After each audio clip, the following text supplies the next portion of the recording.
सोलापूर जिल्ह्यातील पाणी गुणवत्ता तपासणी प्रयोगशाळा.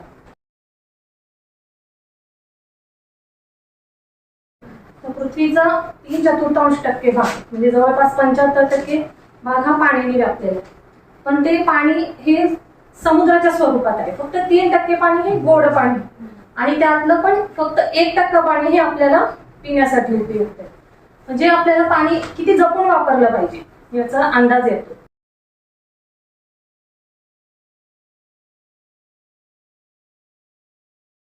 म्हणजे काय असतं आपल्या जे आपण निर्मल्य टाकतो हार वगैरे, तर त्या हारात आजकाल कसं असतं ते कृत्रिम त्याला कलर करतात, असं नॅचरल नसतात. मग ते कलर जे असतात त्यात केमिकल्स असतात. मग ते केमिकल्स ते पण पाण्याबरोबर जलस्रोतात मिसळतात आणि पाणी दूषित होऊ शकतं. तर ते प्लास्टिकचे असतात पिशव्या ते टाकतात कुठं, असं सगळं त्यामुळे पण प्रदूषण होऊ शकतं. उष्णताजन्य प्रदूषण म्हणजे फॅक्टरीतलं जे पाणी असतं सर ते खूप म्हणजे गरम असतं, ते त्यातलं ते फॅक्टरी तसंच सोडलं जातं. त्यामुळे काय होतं की ते जलजन्य जे असतात जीव, त्या जीवांना त्यामुळे त्रास होऊ शकतो. ते आता हे तुम्ही पाण्याची बॉटल, तर तुम्ही यात सांगू शकता की पाणी स्वच्छ आहे का, म्हणजे असं बघून स्वच्छ का बघ, तुम्ही फक्त हे बघून सांगितलं, पण यात कुठले केमिकल्स आहेत का किंवा आणखीन काय आहे का, यात कुठले क्षार आहेत का विरघळलेले, ते तुम्ही असं नुसतं बघून सांगू शकत नाही. त्यासाठी पाण्याची गुणवत्ता ही प्रयोगशाळेतच केली पाहिजे आणि त्याची आपल्याला खूप आवश्यकता आहे. आणि आपण आता ही जी तपासणी करतो त्याच्यासाठी निकष पाहिजे ना, कुठल्याही गोष्टी आपण तपासतो तर त्याला निकष पाहिजे. तर निकष कुठला वापरतो आपण, BIS स्टँडर्ड म्हणजे ब्युरो ऑफ इंडियन स्टँडर्डचे निकष वापरून आपण ही सर्व तपासणी करतो. सगळं ऐका, मी प्रश्न विचारणार. BIS म्हणजे काय, पाण्यात किती क्षार आहेत. आता मी जसं म्हटलं तुम्हाला, हे पाणी शुद्ध दिसत असेल पण हे आपल्याला ते सगळे जे क्षार आपण सगळे पॅरामीटर सांगित आहे की अल्कलिनिटी असेल, क्लोराईड असेल किंवा हार्डनेस असेल, नायट्रेट असेल, हे सगळ्यांचं प्रमाण त्या टोटल डिझॉल्व्ह सॉलिड्स मध्ये असतं.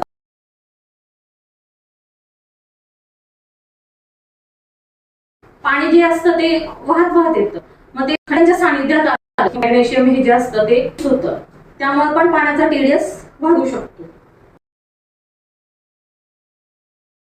दुसरा आहे कृषी रनऑफ, औद्योगिक आणि सांडपाणी. हे पण आजकाल म्हणजे पाणी प्रदूषित होण्याचं आता पहिले एवढं नव्हते, आपण आता खूप आधुनिकीकरण झालं. आपल्याला पण बऱ्याचशा गोष्टी सिंपल आरोच बघितलं तर त्यातून पण खूप समजा वेस्ट वॉटर होतं. आणि हे असं सगळं ते आहे, औद्योगिकरण, कारखाने खूप झालेत, इंडस्ट्री खूप झाल्या आहेत. त्यामुळे काय होतं, त्यातलं जे पाणी असतं, पाणी प्रदूषित कारण बघितलं तर ते पाणी कुठली डायरेक्ट ते जलस्रोतांमध्ये सोडलं जातं, त्यामुळे TDS वाढू शकतो. सांडपाणी आपण जे सोडतो बाबा, ड्रेनेजचं पाणी म्हणा किंवा घरगुती धुण्याचं वगैरे पाणी असतं, तर ते पावडर हे घेऊन त्याचा TDS वाढू शकतो.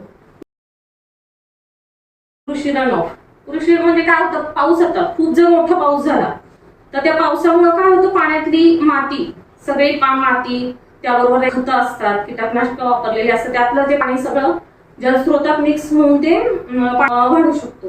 आणि हे पाण्याची पातळी खोलते. मगाशी मी सांगितलं तसं की खूप खोल गेल्यामुळे काय होतं ते आणि त्यांचं कॉन्सन्ट्रेशन वाढून TDS वाढतो पाण्याचा.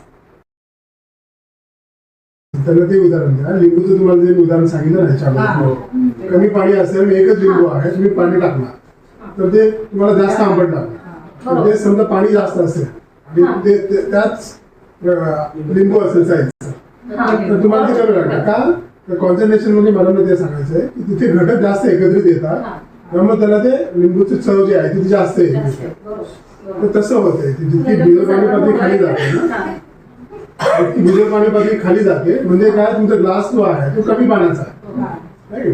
कमी पाण्यात समजा तुम्ही तो घटक टाकले, मॅग्नेशियम, कॅल्शियम, पोटॅशियम, तर त्याचं क्षारच होणार आहे. ते समजा पाण्याचं व्हॉल्यूम वाढलं, व्हॉल्यूम म्हणजे घनता वाढली पाण्याची, पाणी पातळी वाढली, तर तेवढ्या पाण्यामध्ये ते घटक जे आहेत तेवढं त्यांचं चव नाही देणार ना.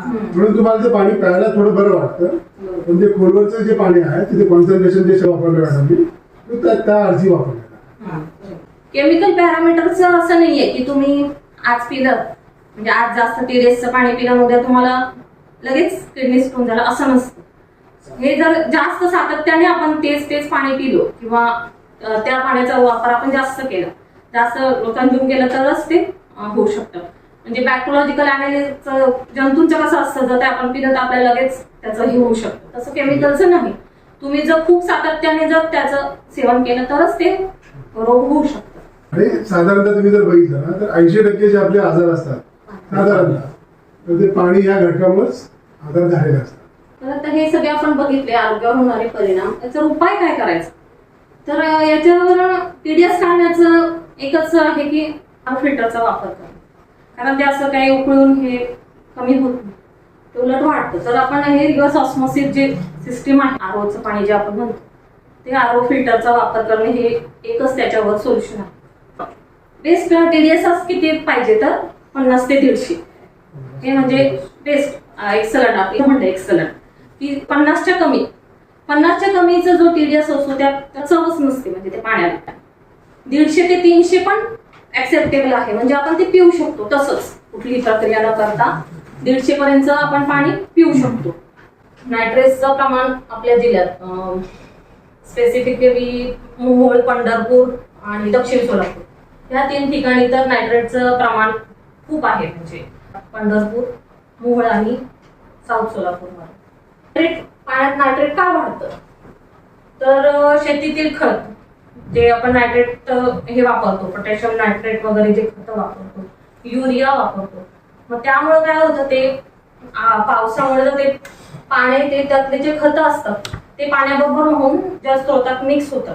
सेफ्टी टँक असतो किंवा ड्रेनेजचं पाणी असतं ते जर जलाशयात मिक्स झालं तर त्यामुळे नायट्रेटचं प्रमाण वाढू शकतं. औद्योगिक सांडपाणी, मग अशी जो विषय आला तोच की औद्योगिकरण खूप झालं आहे, त्यामुळे काय होतं की कारखान्यातलं पाणी मिक्स होऊन जलाशय आपले दूषित होत आहेत. महिन्याखाली बाळामध्ये ब्लू बेबी सिंड्रोम तर तर ब्लू बेबी सिंड्रोम म्हणजे काय, तर ते त्वचा निळसर होते. छोट्या मुलांमध्ये होतं हा रोग. त्वचा निळसर होते आणि ऑक्सिजन घेऊन येण्याची क्षमता कमी होते हे नायट्रेट जास्त असेल तर. गर्भवती महिलांसाठी धोका, त्यांना नायट्रेट आहे की हे आपल्याला कसं समजणार, तर आपल्या प्रयोगशाळा हे अत्याधुनिक तिथं तपासणी करून घ्यायची. अल्कलाईन आरो पण आता एक आहे की तुम्ही फक्त पाणी पुरवता ना, तुमच्याकडे आरोचं नाही, तर आता अल्कलाईन वॉटरचं पण सध्या ट्रेंड आहे की अल्कलाईन वॉटर प्या. त्याच्यावर आपण पाहिले अल्कलिनिटी का वाढते बघा पाण्यामध्ये. एक सेकंड. हॅलो. हे कार्बन त्यातले जे खडकांमधून जिरतात आणि कार्बोनेट बायकार्बोनेट सारखे क्षार त्या पाण्यात मिक्स होतात आणि अल्कलिनिटी वाढते. त्याच्यामुळे पण दुष्परिणाम काय होतात, तर मळमळ, उलट्या, पोटदुखी आणि इलेक्ट्रोलाइट्सचं संतुलन बिघडलं. जास्त जर सेवन केलं, मर्यादित प्रमाणात घेतलं तर त्याचे फायदे आहेत की शरीर आपलं हायड्रेट होतं, काही मिनरल्स मिळतात, ऍसिडिटी कमी होते, pH बॅलन्स करायला मदत होती. पण जर pH का वाढतं, तर लाईमस्टोन खडकातून जर पाणी वाहिलं तर त्याचं pH वाढू शकतो, म्हणजे 7 पेक्षा 8 पेक्षा पण जास्त होऊ शकतो. आता आपण जे मगापासून म्हणतो आरो बसवायला पाहिजे, आरो बसवायला पाहिजे, मग आरोचं नेमकं म्हणजे काय, त्याचं मेकॅनिझम काय, तर ते इथं दिलेलं आहे. याच्यानुसार तुम्हाला समजेल. तर याचा मेन प्रिन्सिपल म्हणजे आरोचं मेन प्रिन्सिपल काय, तर जे जास्त क्षार असतात पाण्यातले तर त्या पाण्यावर म्हणजे दाब दिला जातो, एक प्रेशर देऊन ते पुढे ढकलले जाते आणि ते सेमी परमेबल एक हे असतं मेम्ब्रेन, त्याद्वारे गाळले जाऊन ते पाणी पुढे जातं आणि अशुद्धी आणि जे काय असेल त्या ते मागे राहतात आणि शुद्ध पाणी पुढे जाते. मग जे जड जड असतात त्यातल्या अशुद्धी त्या तिथेच थांबल्या जातात आणि शुद्ध पाणी पुढे ढकललं जातं. हे त्याचं मेन प्रिन्सिपल.